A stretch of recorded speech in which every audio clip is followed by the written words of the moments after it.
आज हम electric current का चैप्टर आगे बढ़ा रहे हैं और इनसे पहले वाले भाग में हमने ओम का नियम पढ़ा, उनका सदिश निरूपण पढ़ा क्या होता है। और आज की क्लास में हम पढ़ेंगे प्रतिरोधों के प्रकार। प्रतिरोधों के प्रकार कितने हैं और उनके बाद में प्रतिरोधों का कॉम्बिनेशन कैसे करोगे, यानी उनका संयोजन कैसे करोगे, वो समझेंगे। चलो करते हैं स्टार्ट। प्रतिरोधों के प्रकार यानी प्रतिरोध कितने टाइप के होंगे। सबसे पहला क्या है? ओमीय प्रतिरोध। कौन सा प्रतिरोध? ओमीय प्रतिरोध। ओमीय प्रतिरोध का मतलब क्या हुआ? यानी ओम के नियम का क्या करेगा? यहां पे पालन करेगा। ओम के नियम का पालन करेगा। वो कौन सा प्रतिरोध कहलाएगा? ओमीय प्रतिरोध कहलाएगा। जो ओम के नियम का पालन न करे वो क्या कहलाएगा? अनओमीय प्रतिरोध यानी नॉन ओमिक रेजिस्टेंस कहलाएगा। चलो देखते हैं ओमीय प्रतिरोध क्या होता है, उनको डिटेल में समझेंगे, फिर इनमें डिफरेंस देखेंगे कि इन दोनों में क्या डिफरेंस है। ओमीय प्रतिरोध क्या होता है पहले इनको अच्छे से समझेंगे, फिर अनोमीय प्रतिरोध को समझेंगे। ओमीय प्रतिरोध यानी ऐसा प्रतिरोध जो ओम के नियम का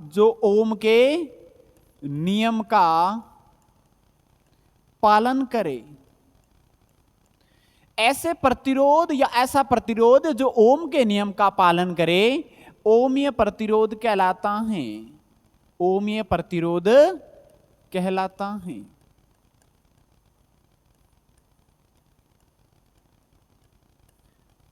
चलो ये तो हो गए, इनकी परिभाषा हो गई। ओमीय प्रतिरोध यानी ऐसा प्रतिरोध का शाब्दिक अर्थ क्या होता है? यानी वो चालक जो कितनी बाधा उत्पन्न कर सकता है, इलेक्ट्रॉनों को प्रवाहित होने में कितना रोक सकता है, वो क्या कहलाता है? प्रतिरोध कहलाता है। तो ऐसा प्रतिरोध जो ओम के नियम का क्या करे? पालन, ओमीय प्रतिरोध कहलाता है। अब यहां पे ओम का नियम आपने अच्छे से पढ़ा होगा। ओम का नियम क्या होता है? V समानुपाती I, यानी विभवांतर धारा के क्या होगा? समानुपाती होगा। जितना ज्यादा विभवांतर होगा धारा उतनी ज्यादा होगी। तो उनमें जो ग्राफ था वो क्या था? समानुपाती का ग्राफ था, यानी समान रेशियो में आगे बढ़ रहा था। तो ग्राफ को पहले देखते हैं, इनका ग्राफ क्या होगा।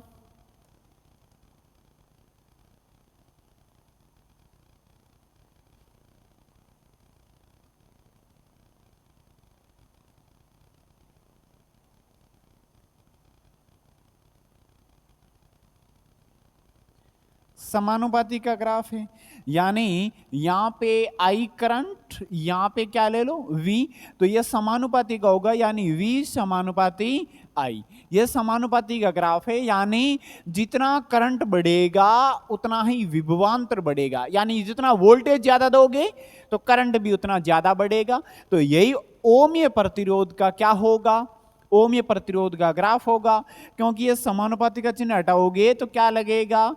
V बराबर I R। ये कांस्टेंट राशि आएगी। इनसे पहले वाले भागों में आपने अच्छे से पढ़ा होगा। R बराबर क्या होगा?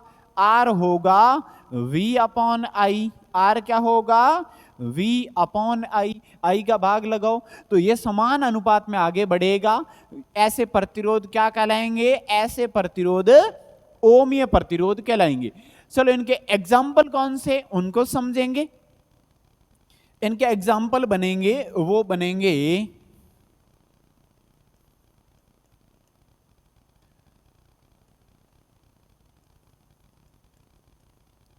धातु के तार। धातु के तार कौन कौन से? जैसे कॉपर, Ag, Au, यानी यहां पे कॉपर होगा, सोना होगा, चांदी होगा, ये क्या होंगे? ये धातु के तार हैं, यानी ओमीय प्रतिरोध हैं। कौन से प्रतिरोध? ओमीय प्रतिरोध। और कौन सा हो सकता है? और पारा होगा, यानी Sg, पारा होगा। और मैंगनीज होगा। क्या होगा? मैंगनीज। ये सभी किन के एग्जाम्पल हैं? ये एग्जाम्पल हैं वो हैं ओमीय चालक के, यानी ओमीय प्रतिरोध, सॉरी कौन से प्रतिरोध, ओमीय प्रतिरोध। ओमीय प्रतिरोध में आप ये हमेशा ध्यान रखना कि ऐसे प्रतिरोध जो ओम के नियम का पालन करेगा, हमेशा V समानुपाती I रहेगा, सॉरी I रहेगा, वो क्या होगा, ओमीय प्रतिरोध होगा। एग्जाम्पल कौन से हैं, धातु के तार जैसे Au Ag और कॉपर, यहाँ पे पारा होगा, ठीक है, मरकरी, और क्या होगा, मैंगनीज, ये धातुएं हैं, वो क्या होगी, ओम के नियम का क्या करेगी, पालन करेगी। और यहां पे जो आर है ना प्रतिरोध, आर यानी यहां पे प्रतिरोध, आर प्रतिरोध वी व आई पर निर्भर नहीं है, निर्भर नहीं है। ये ओमीय प्रतिरोध एग्जिट कौन सा है, ओम का नियम ही है। यानी आपने ओम का नियम में क्या पढ़ा था, ओम में नियम यही पढ़ा था, V समानुपाती I, V समानुपाती I, ये ऐसा वक्र पड़ा होगा।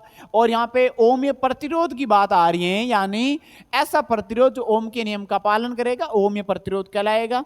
ये वाला रेशियो बराबर आना चाहिए।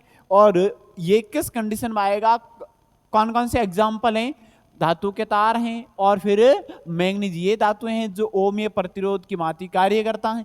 और प्रतिरोध किस पर निर्भर नहीं करेगा, विभवांतर और धारा पर निर्भर नहीं करेगा। ये तो बात आ गई ओमीय प्रतिरोध के अंदर, किसमें, ओमीय प्रतिरोध के अंदर। ग्राफ भी हमने अच्छे से समझा। अब हम समझेंगे अनओमीय प्रतिरोध। अनओमीय प्रतिरोध यानी नॉन ओमिक रेजिस्टेंस, तो क्या होगा उनको भी समझते हैं। नाम से पता चल रहा है अनओमीय यानी ओम के नियम का पालन नहीं करेगा, ओम के नियम का पालन नहीं करेगा, तो इनको समझते हैं अनओमीय प्रतिरोध को। सेकंड है वो क्या है,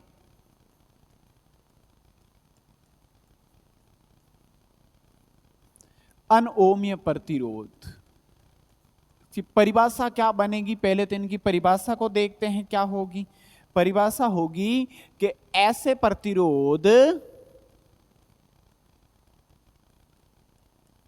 ऐसे प्रतिरोध जो ओम के, ऐसे प्रतिरोध जो ओम के नियम का, ओम के नियम का पालन न करे, तो क्या कहलाएगा, अनओमीय प्रतिरोध। न करे तो उसे क्या कहेंगे, अनओमीय प्रतिरोध। क्या कहेंगे, अनओमीय प्रतिरोध।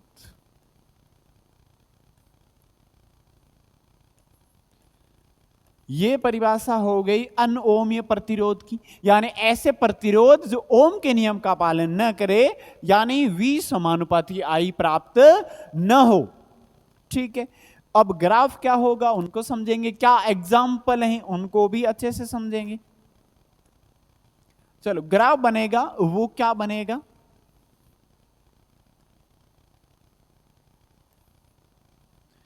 ये एक्स एक्सिस है, यहां पे I करंट ले लेते हैं, धारा, और वाई अक्ष पर क्या ले लेते हैं, विभवांतर ले लेते हैं, यहां पे पोटेंशियल डिफरेंस V।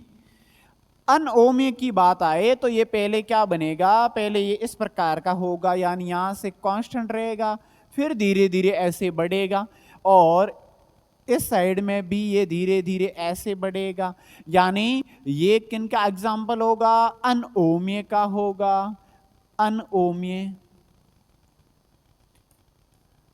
यानी आप यहां पे क्या समझ रहे हो कि समानुपाती का नहीं है, धीरे धीरे करंट बढ़ रहा है। देखो वोल्टेज तो क्या है, पहले कांस्टेंट है, करंट बढ़ रहा है तो फिर वोल्टेज धीरे धीरे धीरे धीरे क्या होगा, बढ़ेगा। यानी ये समानुपाती का नहीं होगा एग्जिट, तो ये ओम के नियम का पालन नहीं करेगा। तो ये ग्राफ होगा वो कैसा होगा, अनओमीय प्रतिरोध का ग्राफ होगा, यानी इसमें V समानुपाती I प्राप्त नहीं होगा। देखते हैं इनके एग्जाम्पल कौन कौन से। इनके जो एग्जाम्पल हैं वो एग्जाम्पल होगा अर्धचालक, डायोड, ट्रांजिस्टर, थर्मिस्टर, यानी बहुत सारे ऐसे युक्तियां जो अनओमीय प्रतिरोध की भांति कार्य करती हैं। तो क्या होगा? डायोड,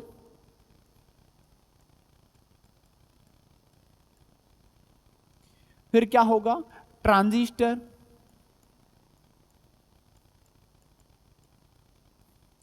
ट्रांजिस्टर ये भी कौन सी युक्ति है? ये भी अनओमीय युक्ति, यानी ओम के नियम का पालन नहीं करती हैं।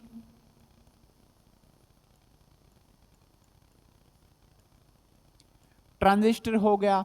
फिर क्या हो गया? अर्धचालक,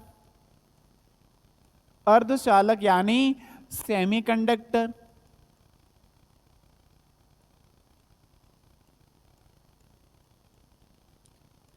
तो ये युक्तियां कौन सी होगी? यानी डायोड, ट्रांजिस्टर, अर्धचालक युक्तियां। आप ये कौन से चैप्टर के अंदर पढ़ोगे? सेकंड भाग है ना, सेकंड भाग फिजिक्स में, उनमें 13वां चैप्टर है अर्धचालक युक्तियां। उसमें आप अच्छे से पढ़ोगे डायोड क्या होता है, ट्रांजिस्टर क्या होता है, थर्मिस्टर क्या होता है, शानदार तरीके से पढ़ोगे। तो ये कौन सी होगा? अनओमीय प्रतिरोध होगा, यानी इसमें जो बाधाएं उत्पन्न होगी वो अनओमीय प्रतिरोध की भांति कार्य करेगी। ठीक है, ये तो हो गया इनका ग्राफ, और ये हो गए एग्जाम्पल किनके? अनओमीय प्रतिरोध के एग्जाम्पल। अब यहां पे आप ये पॉइंट भी ध्यान रखना हमेशा, इसमें प्रतिरोध, प्रतिरोध आर वी व आई पर, वी व आई पर निर्भर करता है, निर्भर करता है। ओमिय में क्या था? ओमिय में प्रतिरोध में था कि आर है ना, वी व आई पर निर्भर नहीं करेगा, लेकिन अनओमिय प्रतिरोध में ये आप कॉन्सेप्ट ध्यान रखोगे, प्रतिरोध आर किस पर डिपेंड होगा? केवल और केवल वी व आई पर डिपेंड होगा। ठीक है, क्यों? क्योंकि ये बराबर रेशियो में नहीं आगे बढ़ेगा।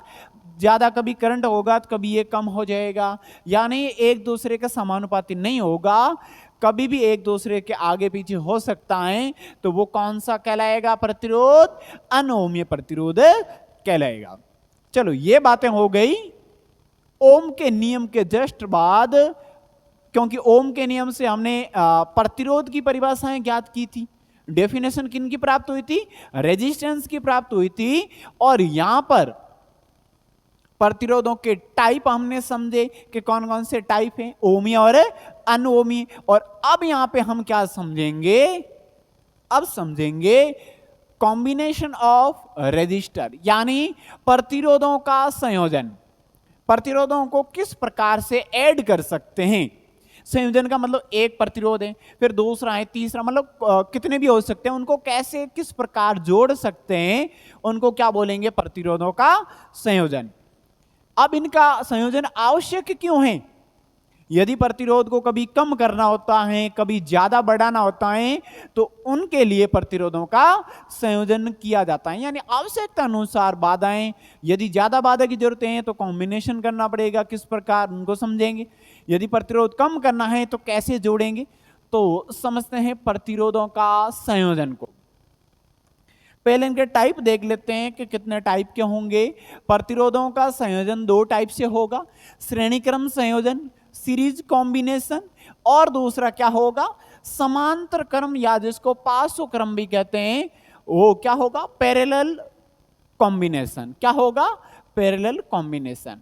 एक एक को अच्छे से समझेंगे, और इसी पर आधारित इस बार न्यूमेरिकल क्वेश्चन बनने के बहुत ज्यादा चांस हैं, तो इस पर आधारित न्यूमेरिकल क्वेश्चन भी करेंगे। पहले संयोजन को समझेंगे, फिर उनका जो फॉर्मूला आएगा उन पर न्यूमेरिकल क्वेश्चन बनेगा।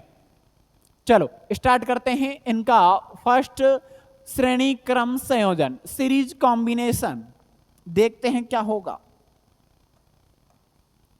श्रेणी क्रम संयोजन का मतलब क्या होता है, पहले तो वो समझेंगे। श्रेणी क्रम संयोजन का मतलब ये हुआ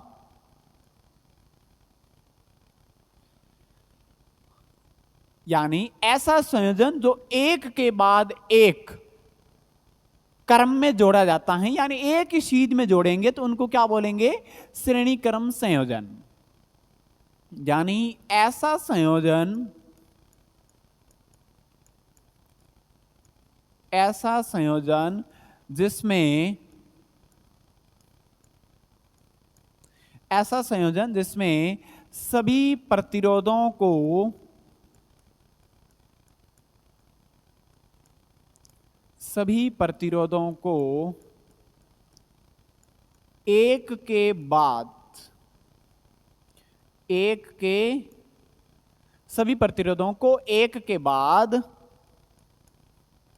एक ही क्रम में, एक के बाद एक ही क्रम में जोड़ा जाता है।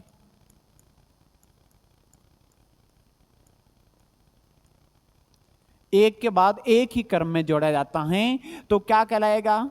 ऐसा संयोजन क्या कहलाएगा? फिर श्रेणी क्रम संयोजन कहलाएगा। यानी ऐसा संयोजन जिसमें सभी प्रतिरोधों को एक के बाद एक ही क्रम में जोड़ा जाता है, क्या कहलाता है?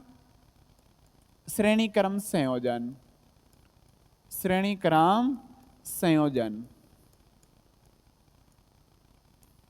श्रेणी क्रम संयोजन कहलाता है। ये तो बात हो गई श्रेणी क्रम संयोजन की परिभाषा, यानी किस प्रकार जोड़ेंगे।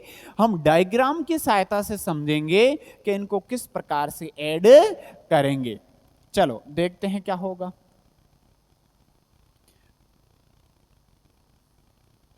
यहां पे पॉइंट ले लेते हैं, ए पॉइंट, ये ए पॉइंट हो गया। और यहां पे प्रतिरोध है तो प्रतिरोध का संकेत है वो क्या होगा? इस प्रकार का होगा। यहां पे ये हो जाएगा R1, क्या होगा? R1। फिर एक और प्रतिरोध को जोड़ लेते हैं, ये क्या होगा? R2। फिर एक और ले लेते हैं प्रतिरोध,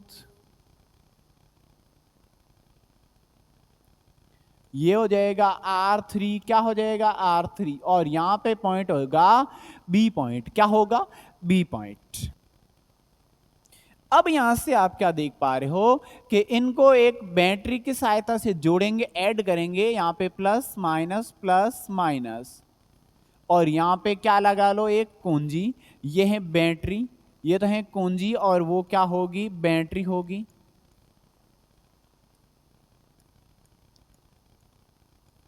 और इन सिरे को इनसे जोड़ लेते हैं, ऐड कर लेते हैं। चलो यहां पे ये ऐड हो गया।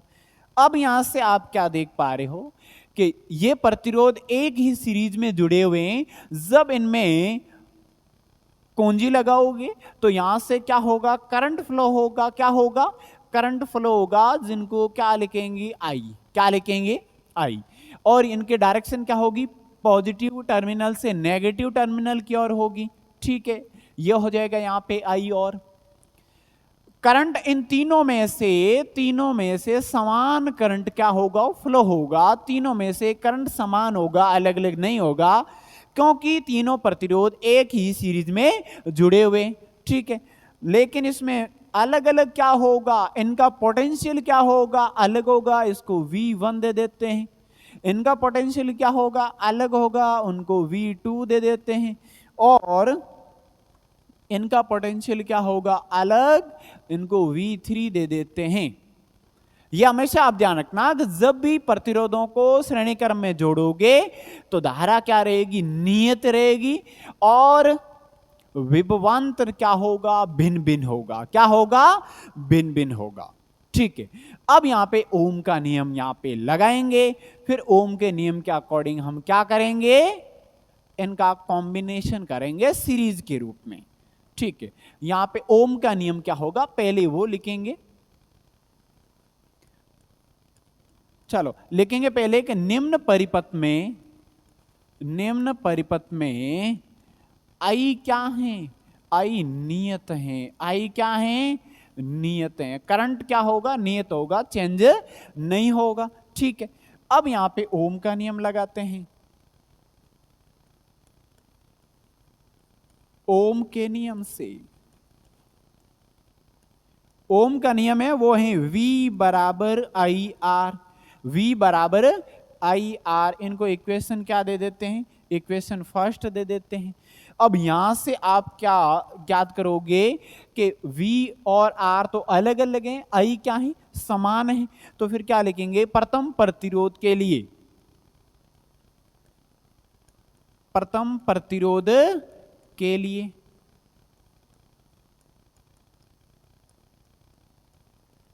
प्रथम प्रतिरोध के लिए क्या होगा, V1 बराबर हो जाएगा I R1, इक्वेशन क्या होगी, सेकंड। इसी प्रकार क्या लिखोगे, द्वितीय प्रतिरोध के लिए, द्वितीय प्रतिरोध के लिए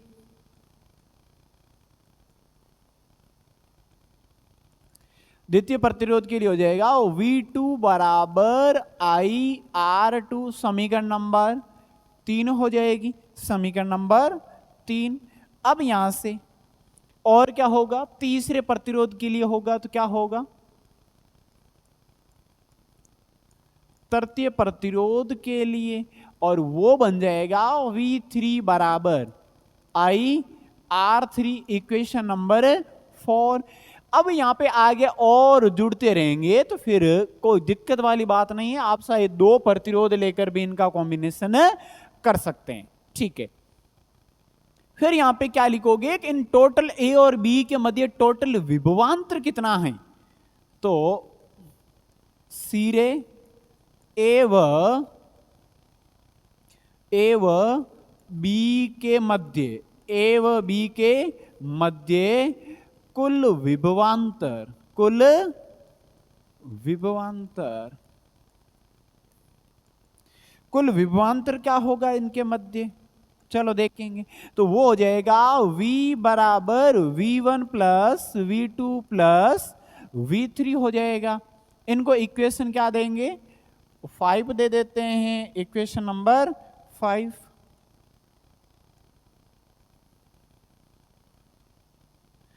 ठीक है, ये इक्वेशन बन गई। अब यहां पे क्या करेंगे, समीकरण 1 2 3 4 की वैल्यू किस में रखोगे, 5 में रखोगे। तो यहां पे क्या लिखोगे कि समीकरण 1 2 3 व 4 का मान समीकरण 5 में रखने पर, 5 में रखने पर, चलो 5 में रखते हैं तो क्या होगा, 5 में रखेंगे तो वो बनेगा V की जगह तो क्या लिखोगे, आई आर, क्या लिखोगे, आई आर। और ये आर आप क्या मान लो, यहां पे तुल्य लिख लो, क्या लिखें यहां पे आर तुल्य लिख लें, क्योंकि टोटली इनके बराबर आएगा। बराबर में क्या होगा, I R one plus I R two plus I R three. ठीक है, ये वैल्यू यहां पे रखी, V बराबर आई आर, V1 बराबर आई आर वन, और फिर इक्वेशन थर्ड और फोर्थ, इनकी वैल्यू किस में रखी, फिफ्थ में। यहां से कॉमन क्या आ रहा है, यहां से आप कॉमन देखें, ये तो आई आर तुल्य है ही, ठीक है, बराबर के अंदर इनमें से आई कॉमन आ रहा है, तो R1 plus R2 plus R3 होगा। आई से आई को उड़ा लेते हैं, बिल्कुल। तो R तुल्य क्या प्राप्त होगा, R तुल्य होगा वो होगा R1 plus R2 plus R3, और यही क्या है, 3 प्रतिरोधों का श्रेणीक्रम संयोजन। क्या है, श्रेणीक्रम संयोजन, सीरीज कॉम्बिनेशन। क्या होगा, सीरीज कॉम्बिनेशन, श्रेणीक्रम संयोजन। 3 प्रतिरोध हैं तो ये वाला तुल्य होगा, श्रेणीक्रम होगा तो प्रतिरोध का मान बढ़ जाएगा, प्रतिरोध का मान बढ़ जाएगा। चलो ये तो फॉर्मूला हमने फाइंड कर लिया। अब इसी फॉर्मूले पर और क्या विशेष बातें यहां से निकल के आती हैं उनको लिखेंगे और फिर समझेंगे समांतर क्रम संयोजन। चलो कौन सी विशेष बातें,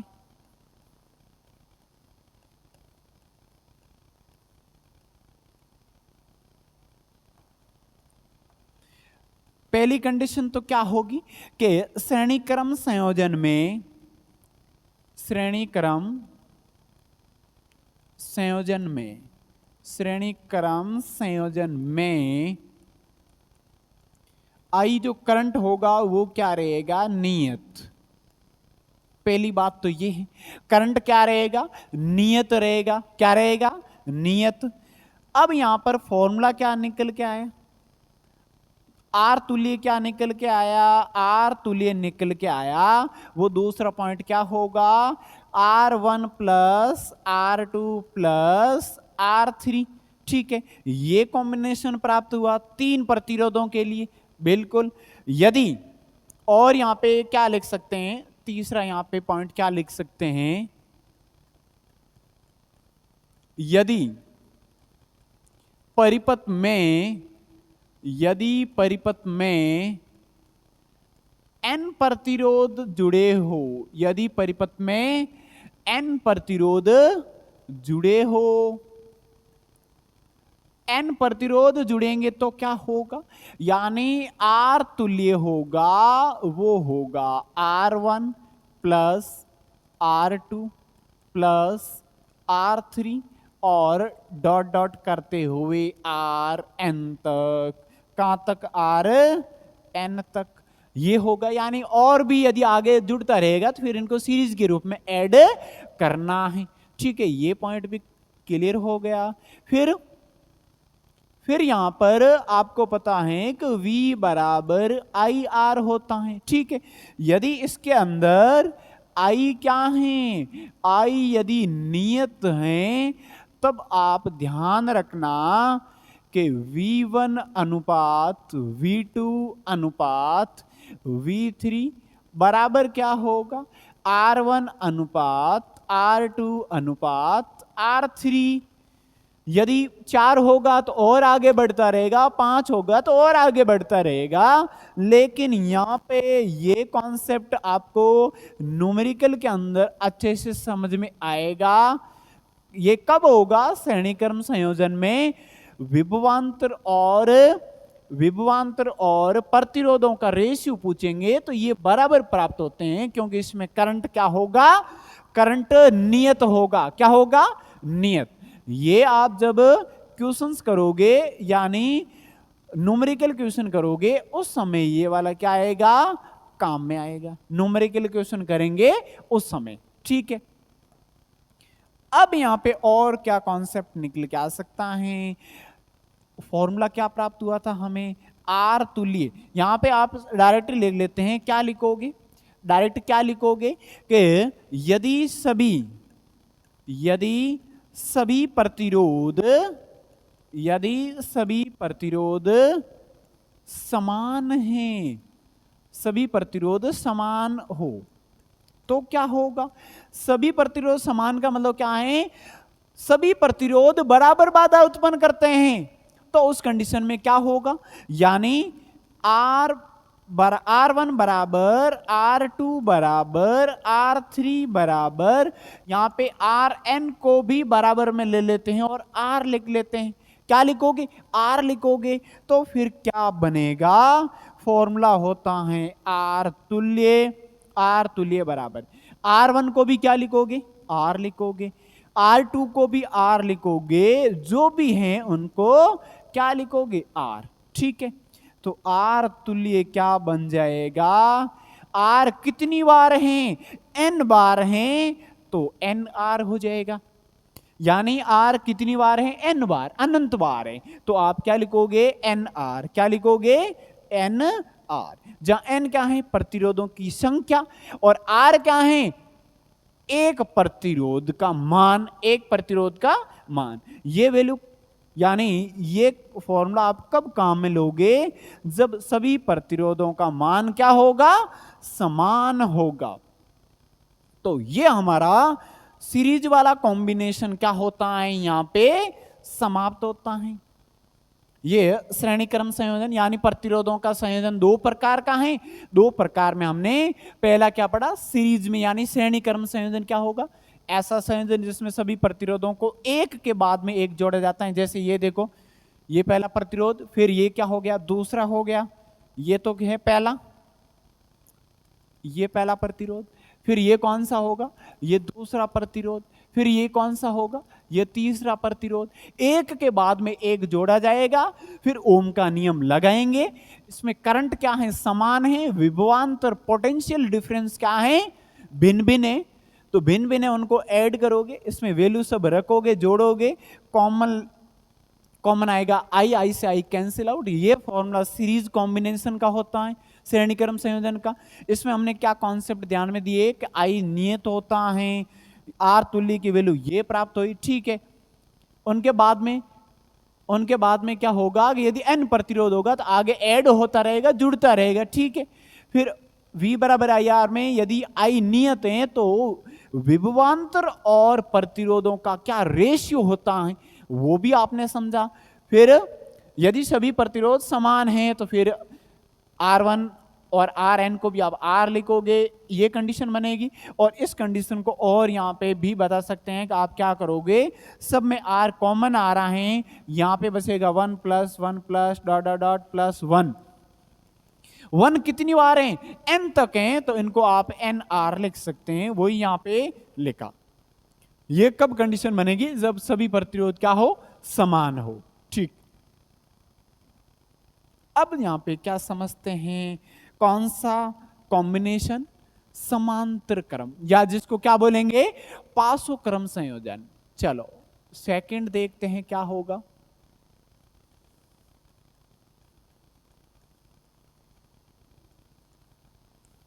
प्रतिरोधों का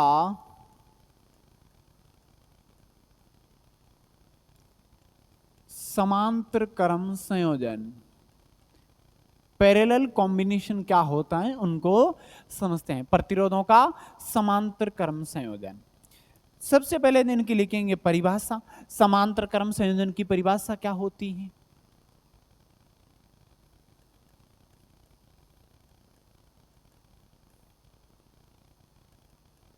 परिभाषा क्या होगी कि उनको यानी प्रथम सिरों को एक बिंदु से और द्वितीय सिरों को दूसरे बिंदु से जोड़ेंगे तो ऐसा कॉम्बिनेशन क्या कहलाएगा, समांतर क्रम। यानी ऐसा संयोजन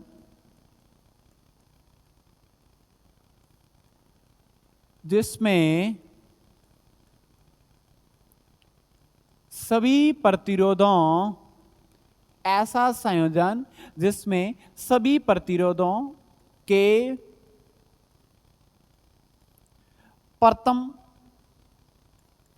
प्रथम सिरों को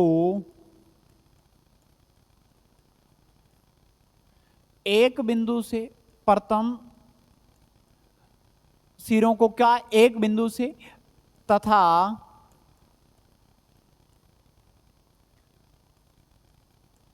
दूसरे सिरों को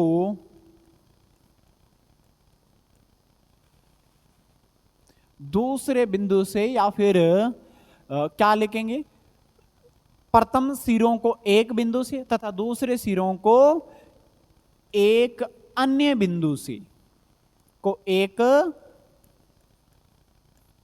अन्य बिंदु से जोड़ने पर, अन्य बिंदु से जोड़ने पर प्राप्त संयोजन, जोड़ने पर प्राप्त संयोजन क्या कहलाएगा, समांतर क्रम संयोजन। समांतर क्रम संयोजन,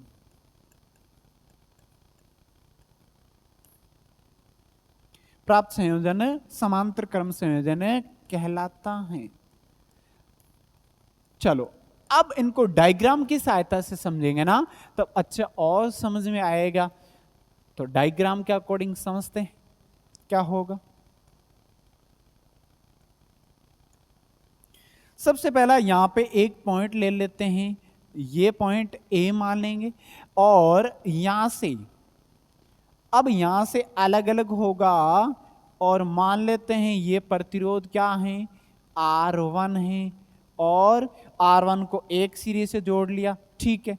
फिर इनको और आगे बढ़ाएं और यहाँ पे एक और प्रतिरोध को ऐड कर लोगे, ये क्या बनेगा, R2 बनेगा, ठीक है। और क्या होगा, और यहां से एक और प्रतिरोध को जोड़ लेंगे तो वो क्या हो जाएगा, यहाँ पे बिंदु ले लेंगे बी बिंदु, यहाँ पे है ए बिंदु, और ये क्या हो जाएगा R3, क्या हो जाएगा R3 हो जाएगा। ठीक है, अब यहां से इनको एक बंद परिपथ में जोड़ेंगे तो क्या बनेगा, यहाँ पे प्लस माइनस, ये है बैटरी, ये है कुंजी, ये है बैटरी, ये कुंजी, और इनको कनेक्ट करेंगे तो परिपथ क्या होगा, संपूर्ण होगा। ये परिपथ यहां पे कंप्लीट होगा। ठीक है, अब यहां से क्या क्या बातें ध्यान रखने योग्य है। बैटरी से जोड़ा तो ये क्या होगा, करंट फ्लो होगा। ठीक है, ये करंट फ्लो हो रहा है और यहां पर भी करंट हो रहा है फ्लो, ये आगे इस साइड में आएगा नेगेटिव टर्मिनल की ओर। जब ये इस बिंदु पर आएगा तो इस बिंदु पर ये करंट अलग अलग डिवाइड होगा, इसमें अलग होगा, इनको I1 दे देते हैं, इनमें अलग होगा, इनको क्या दे देते हैं, इनको देंगे I2 दे देते हैं, ये I2, और इस सिरे के अंदर से जाएगा तो इनको क्या दे देते हैं नाम, इनको I3 दे देते हैं। ठीक है, अलग अलग भागों में करंट अलग अलग फ्लो हो रहा है और इसमें विभवांतर देखें तो तीनों का विभवांतर क्या होगा, समान होगा। वो क्या होगा, V होगा। क्या होगा, V। और इसमें क्या परिभाषा बता सकते हैं कि प्रतिरोधों का ऐसा संयोजन जिसमें विभवांतर तो समान परंतु धारा का मान क्या हो, भिन्न भिन्न, ऐसा संयोजन भी क्या कहलाता है, प्रतिरोधों का समांतर क्रम संयोजन कहलाता है। यह भी आप परिभाषा यहां पे बता सकते हैं। ठीक है, करते हैं इनको आगे, क्या होगा, यहां पे आप क्या लिखोगे कि निम्न परिपथ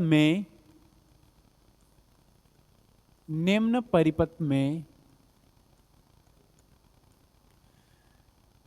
विभवांतर क्या है, समान, विभवांतर समान परंतु धारा क्या होगी, भिन्न भिन्न, धारा क्या होगी, भिन्न भिन्न, धारा भिन्न भिन्न होगी। ठीक है, अब ओम का नियम यहां पे लगाते हैं, क्या होगा, ओम के नियम से, ओम का नियम है वो V बराबर IR है।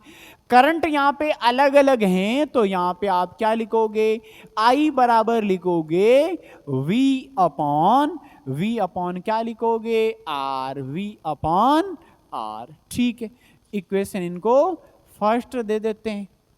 ठीक है, उनके बाद में प्रथम प्रतिरोध के लिए क्या होगा, तो लिखेंगे प्रथम प्रतिरोध के लिए, प्रथम प्रतिरोध के लिए वो हो जाएगा I1 बराबर, क्योंकि प्रथम कंडीशन में आप देखें तो इस प्रतिरोध के लिए करंट क्या आ रहा है, I1, लेकिन विभवांतर क्या है, तीनों का समान तो V है। ठीक है, तो ये बनेगा V1 अपॉन R1, क्या बनेगा, V1 अपॉन R1। ठीक है, उनके बाद में क्या होगा, इनको इक्वेशन दे देते हैं कोई, ये इक्वेशन हो जाएगी सेकंड। फिर लिखेंगे द्वितीय प्रतिरोध के लिए और वो हो जाएगा I2 बराबर V2, सॉरी यहां पे V समान है, V यहां पे क्या है, समान, V यहां पे समान है। ठीक है, V समान है, इसका मतलब V1 V2 V3 नहीं होगा, केवल I1 और R1 होगा। यहां पे भी क्या बनेगा, यहां पे भी यही कंडीशन बनेगी, अपॉन में R2 होगा और ये क्या होगा, इक्वेशन नंबर थर्ड। इसी प्रकार क्या ले लो, इसमें तीसरे प्रतिरोध के लिए, यानी इस प्रतिरोध के लिए करंट क्या आ रहा है, I3 आ रहा है। ठीक है, तो यहां पे क्या लिखोगे, तृतीय प्रतिरोध के लिए।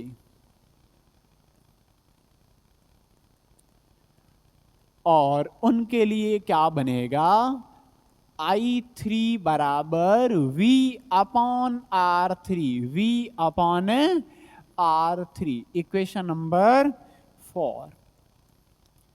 तो ये तो हो गई, करंट के मान प्राप्त हो गए अलग अलग, धारा भिन्न भिन्न है, तो यहां पे आप क्या लिखोगे, कुल या फिर परिणामी धारा, क्या लिखोगे, कुल धारा।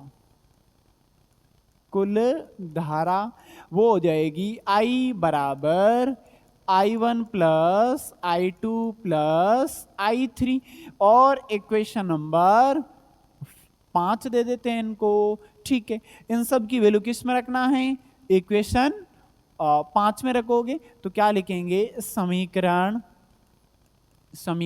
1, 2, 3 व 4 के मान समीकरण 5 में रखने पर, चलो 5 में रखेंगे तो क्या होगा, इनको आप क्या लिखोगे, I की जगह डायरेक्ट क्या लिखोगे, I की जगह V अपॉन R, और ये R कौन सा होगा, ज्ञात तुल्य होगा। ठीक है, I1 की जगह V upon R1, V upon R2 और V अपॉन R3। कॉमन क्या आ रहा है, इनके अंदर कॉमन आ रहा है, वो V कॉमन आ रहा है, क्या आ रहा है, V कॉमन।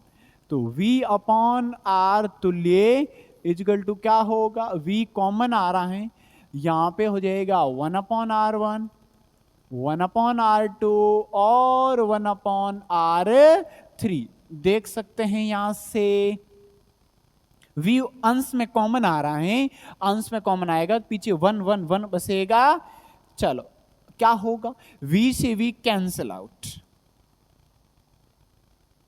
तो भी बार बार आ रहा है और समान भी है, तो तेरी जरूरत यहां पे नहीं है, उसको कैंसिल कर लेते हैं।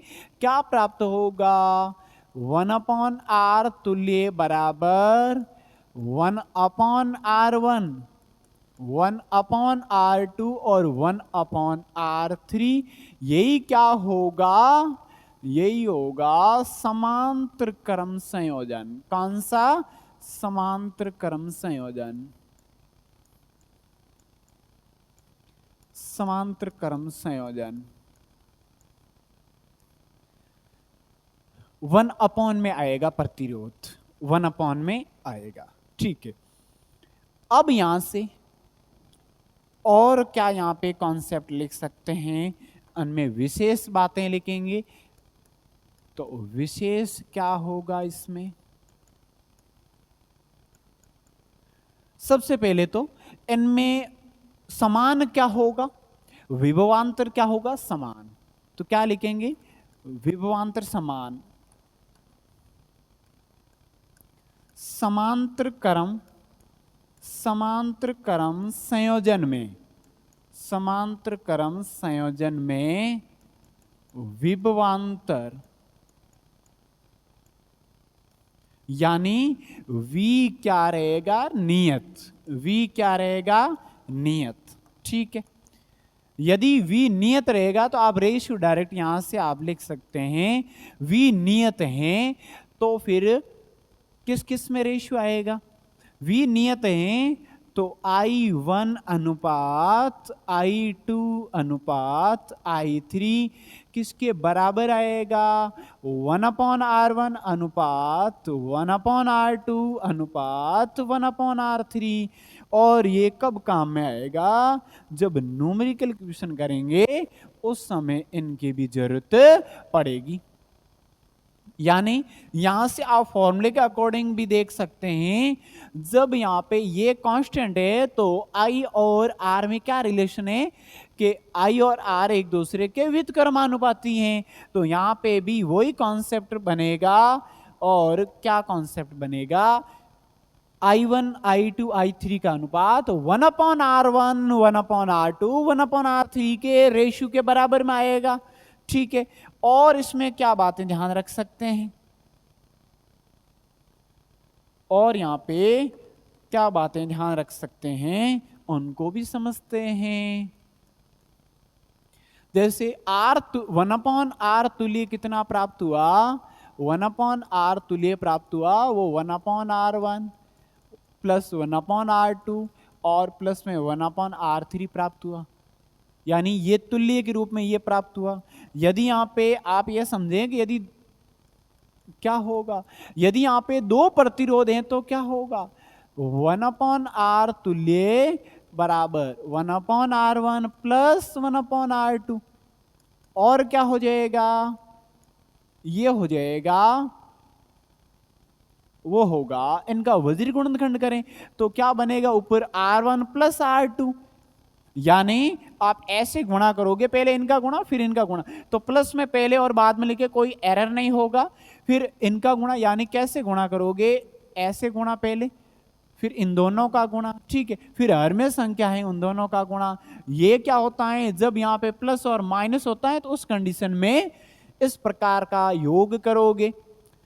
अपॉन में क्या होगा, r1 r2, इनका व्युत्क्रम करें, इनका भी व्युत्क्रम करना पड़ेगा, तो दो ही यदि प्रतिरोध जुड़े हुए तो R तुल्य क्या होगा, R1 R2 अपॉन में R1 प्लस R2। अंश के अंदर संख्या किसके रूप में चलेगी, गुणनफल के रूप में चलेगी, किसके रूप में, गुणनफल के रूप में, और हर में संख्या किस में चलेगी, जोड़ के रूप में, किसमें, जोड़ के रूप में। अब यहाँ पे ज्यादा होगा 3 होगा तो गुणा आ जाएगा, ऐड हो जाएगा, गुणा ऐड होता रहेगा, और हमें क्या प्राप्त होता रहेगा, तुल्य प्रतिरोध।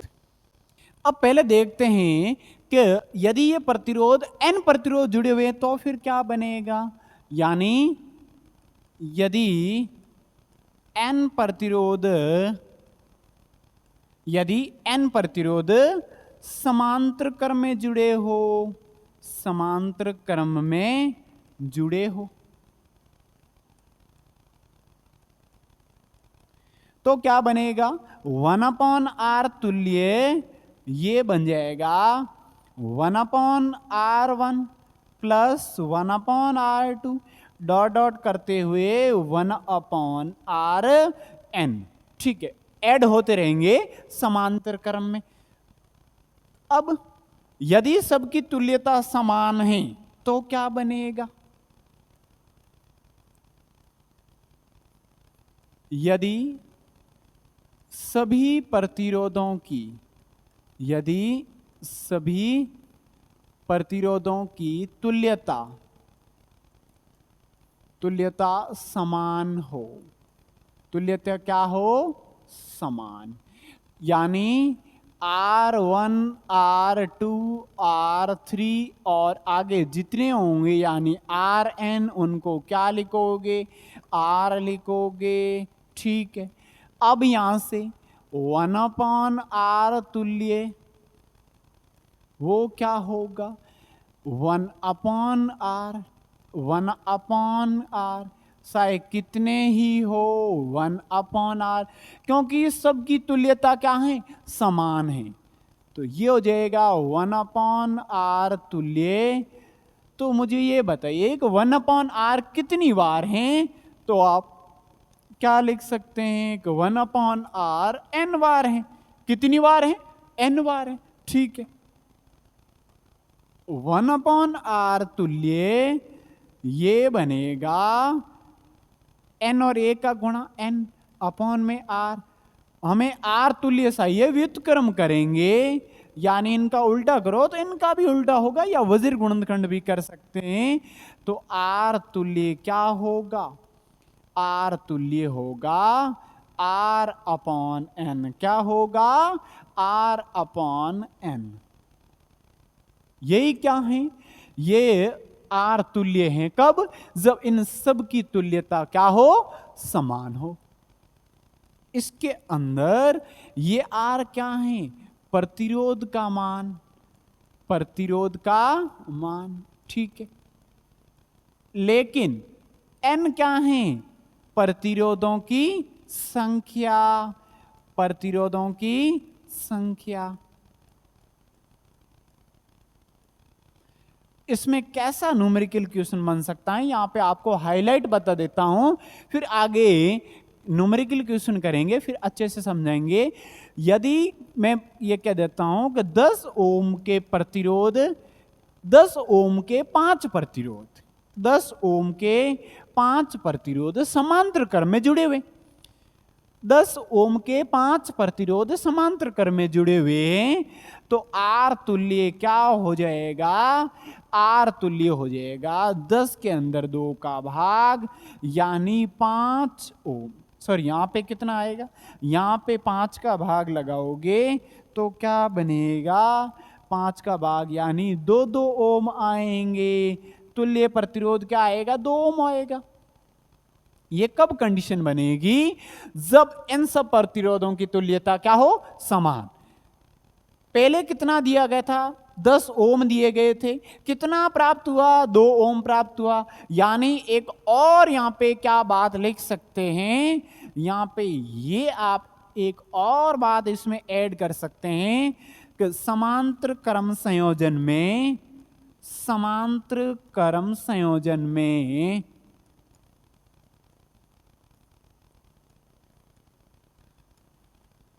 तुल्य प्रतिरोध, तुल्य प्रतिरोध में क्या आती हैं, कमी, क्या आती हैं, कमी आती हैं, क्या आती हैं, कमी। ठीक है, यानी समांतर क्रम संयोजन करोगे तो तुल्य प्रतिरोध क्या हो जाएगा, घट जाएगा। यानी इनको समांतर क्रम में जोड़ने के बाद, ये डायग्राम के अकॉर्डिंग देखें तो ये वाला समांतर क्रम संयोजन है। जब इनको आप समांतर क्रम में ऐड करोगे तो मान लेते हैं ये ए पॉइंट है, और ऐड करने के बाद में ये नया प्रतिरोध प्राप्त हुआ, और ये नया प्रतिरोध क्या है, आर तुल्य, और इसके अंदर क्या आएगी, प्रतिरोध के अंदर कमी आएगी, क्या आएगी, कमी। ये समांतर क्रम संयोजन कंप्लीट होता है टोटली, बहुत शानदार तरीके से यहां पे समझाया गया है। इस पर न्यूमेरिकल क्वेश्चन भी करेंगे, लेकिन यहां पे आपने एक श्रेणी क्रम संयोजन पढ़ा था, उसके अंदर भी ये पॉइंट आप ऐड करोगे तो आप क्या लिखोगे, आर तुल्य में आप देखें यहां से, तो एग्जाम्पल के थ्रू यहां पे भी समझ लेते हैं, तो क्या हो जाएगा, तो ये बनेगा, यदि मैं ये मान लेता हूं कि आर बराबर क्या है, 10 ओम, और कितने प्रतिरोध हैं, 5 प्रतिरोध हैं, 10 ओम के 5 प्रतिरोध हैं, सबकी तुल्यता समान है, तो उस कंडीशन में आर तुल्य क्या होगा, आर तुल्य आप देखें तो 10 और 5 का गुणा यानी 50 ओम होगा, क्या होगा, 50 ओम। यहां से एक और क्या बात निकल के आ रही है कि जब प्रतिरोधों को श्रेणी क्रम में जोड़ा जाए तो प्रतिरोध में क्या आएगी, वृद्धि होगी, क्या होगी, वृद्धि। यहां पे प्रतिरोध की क्या हो रही है, वृद्धि हो रही है, क्या हो रही है, वृद्धि। श्रेणी क्रम में वृद्धि होगी, समांतर क्रम में कमी होगी, ये कॉन्सेप्ट आप ध्यान रखना। तो होपफुली ये वाली क्लास आपको बहुत शानदार लगी होगी। जितने पहले इलेक्ट्रिक करंट के जितने भाग अपलोड हुए उनको देखने के बाद में यदि आप ये भाग आप देखोगे तो आपको बहुत ही अच्छे से प्रत्येक कॉन्सेप्ट समझ में आएगा। तो मिलते हैं नेक्स्ट क्लास में। Thank you.